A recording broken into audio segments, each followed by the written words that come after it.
शिक्षा और शिक्षक का बहुत ही गहरा रिश्ता होता है। ठीक उसी प्रकार शिक्षक और छात्र में तालमेल बिठाने के लिए छात्र और शिक्षक का एक अटूट संबंध बन जाता है। इस अटूट संबंध बनाने के लिए शिक्षक को पहले से ही कुछ तैयारी करनी होती है।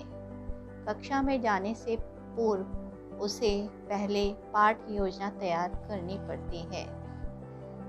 तो पाठ योजना तैयार करने के लिए उसे पहले से ही कुछ भूमिकाएं और कुछ टिप्स का पालन करना होता है। तो आइए प्रस्तुत करते हैं राधा स्टडी ग्रुप्स में आपका स्वागत है। Radha study bits. आज हम लोग पाठ योजना बनाने वाले हैं। पाठ योजना सर्वप्रथम लिखेंगे, फिर शिक्षक का नाम, फिर विद्यालय का नाम, कक्षा, विषय रहेगा सामाजिक विषय, उपविषय इतिहास, प्रकरण वैदिक काल। तत्पश्चात दिनांक, कालांश व समय लिखा जाएगा।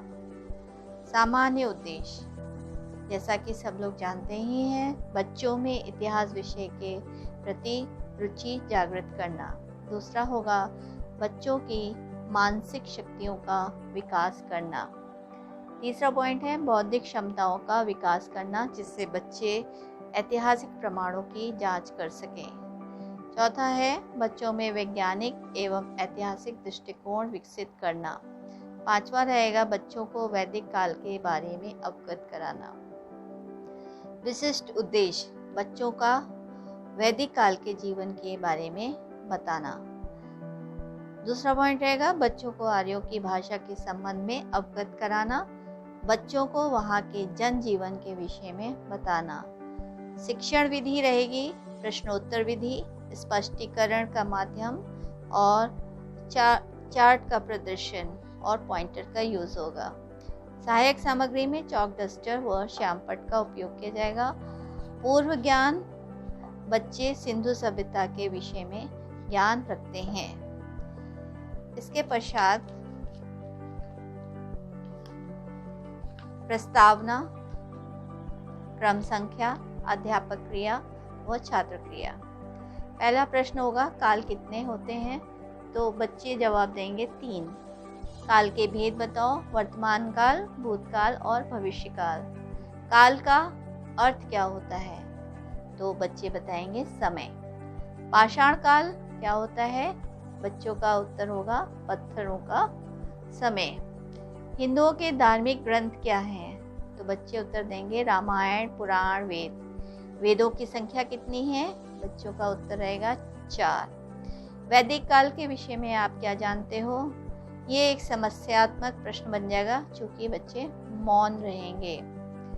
उद्देश्य कथन, बच्चों आज हम लोग वैदिक काल का गहन अध्ययन करेंगे। शिक्षण बिंदु, अगला पॉइंट करेंगे शिक्षण बिंदु, छात्र अध्यापिका कथन व छात्र कथन, श्यामपट्ट। ये 4 कॉलम बनाए जाएंगे। पहला शिक्षण बिंदु होगा वैदिक काल व प्रारंभिक जीवन। प्रश्न बनेगा वैदिक काल से क्या तात्पर्य है? दूसरा प्रश्न बनेगा वैदिक काल में लोगों का प्रारंभिक जीवन कैसा था? ये प्रश्न सुनकर छात्र मौन रहेंगे और श्यामपट्ट कार्य में लिखा जाएगा वैदिक काल। स्पष्टीकरण, वैदिक काल से तात्पर्य उस युग से है जिसका ज्ञान वैदिक साहित्य से होता है। वेदों से हमें आर्यों की राजनीतिक व्यवस्था, समाज, धर्म, कला आदि की जानकारी मिलती है। आर्य का अर्थ होता है श्रेष्ठ या उत्तम। प्रारंभ में आर्य इधर उधर घूमते थे, कबीलों में रहते थे, पशुओं, गाय, बैल, घोड़ा आदि पालते थे।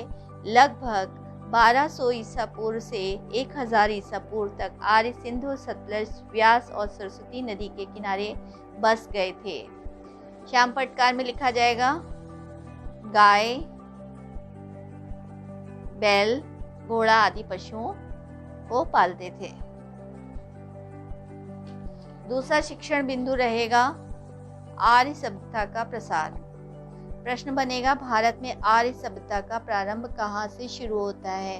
इस प्रश्न को सुन के बच्चे मौन हो जाएंगे, तो अध्यापक स्पष्टीकरण करेगा।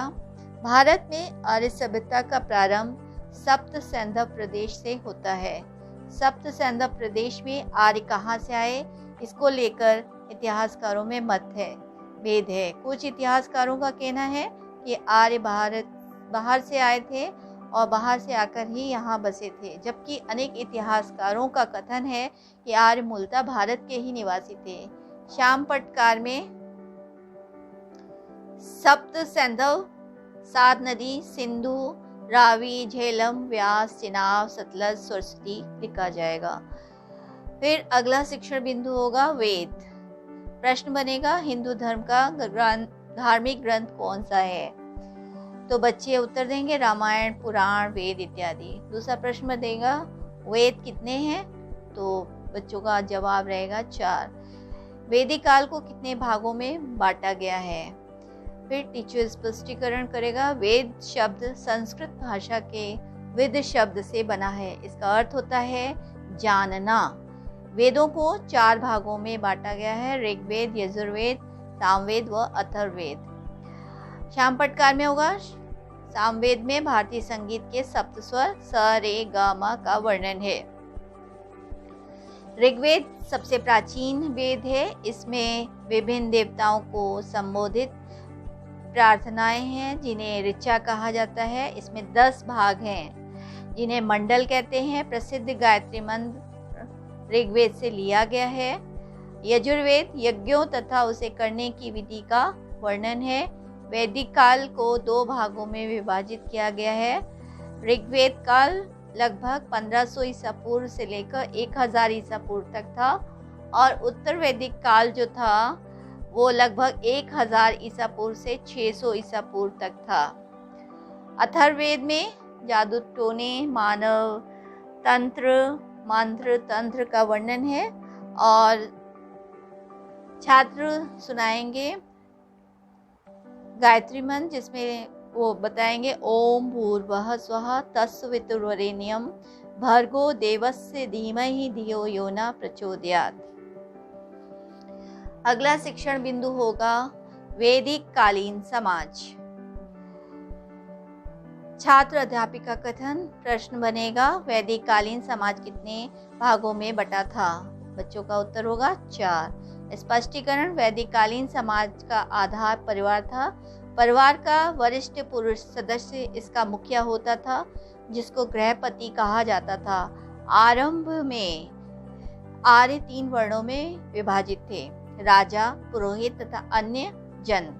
ये विभाजन उनके व्यवसाय पर आधारित था परंतु कठोर नहीं था, किंतु धीरे धीरे जो यज्ञ करवाते थे वे ब्राह्मण कहलाए, जो युद्ध करते थे वे क्षत्रिय कहलाए, जो व्यापार करते थे वे वैश्य कहलाए। बाद में शूद्र नामक वर्ण मिला जिसमें युद्ध में हारे लोग शामिल किए गए। धीरे धीरे वर्ण व्यवस्था कठोर हो गई। आर्यों के मकान घास फूस तथा मिट्टी के बने थे। आर्य दूध तथा उनसे बने पदार्थ, दही, नवनीत यानी मक्खन, घृत, घी का प्रयोग करते थे। अन्न में यव, जौ जिसे कहते हैं गोधूम, गेहूं, ब्रीही अर्थात चावल का प्रयोग करते थे। श्याम पटकार में होगा वर्ण जो थे ब्राह्मण, क्षत्रिय, वैश्य व शूद्र था। आश्रम व्यवस्था। प्रश्न बनेगा आश्रम व्यवस्था के बारे में आप क्या जानते हो। स्पष्टीकरण प्रत्येक व्यक्ति के जीवन का व्यवस्थित करने के लिए आर्यों ने जीवन को 4 अवस्थाओं में बांटा था। पहला है ब्रह्मचर्य, इसमें बच्चा आश्रम में रहकर शिक्षा प्राप्त करता था। दूसरा है गृहस्थ, पारिवारिक जीवन से संबंधित था। तीसरा है वानप्रस्थ, व्यक्ति वन में जाता था। और चौथा है संन्यास। फिर आर्यों की भाषा। आर्यों की भाषा क्या थी, ये प्रश्न बनेगा।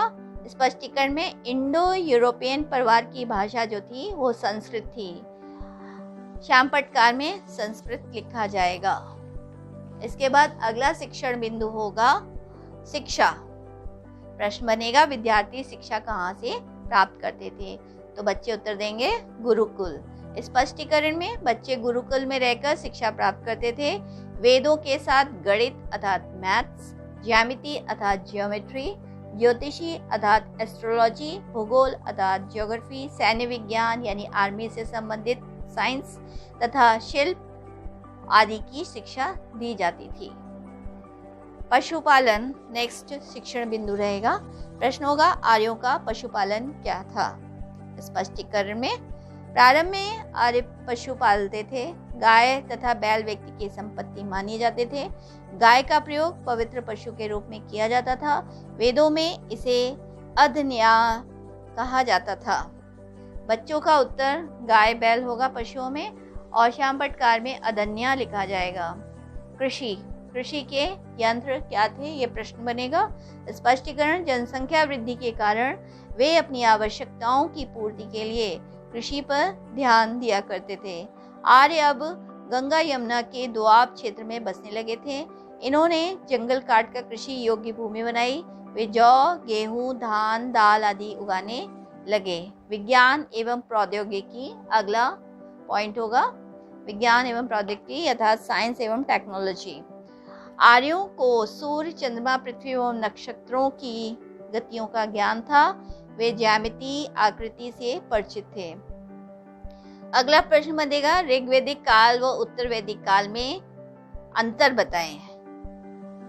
तो what is the difference between Rigvedic kaal and उत्तर वैदिक काल। तब बच्चे इस पे मौन हो जाएंगे और स्पष्टीकरण में बताएंगे। ऋग्वैदिक काल और उत्तर वैदिक काल में जीवन गतिशील था।